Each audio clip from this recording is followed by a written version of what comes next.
От кого?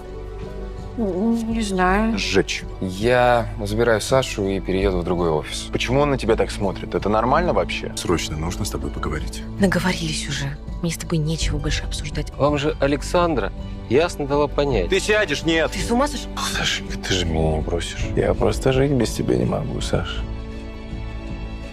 Это семья Градского виновата в гибели твоих родителей. А знал он это давно.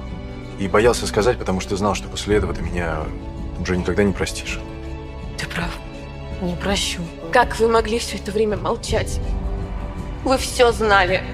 Ты предал нашу любовь, Градский. Но Градские же тоже жертвы обстоятельств. Мне что с этим делать? Как я могу человека выкинуть из сердца? Девочки, я устала. Я устала бороться за свою любовь. Я не знаю, что мне делать.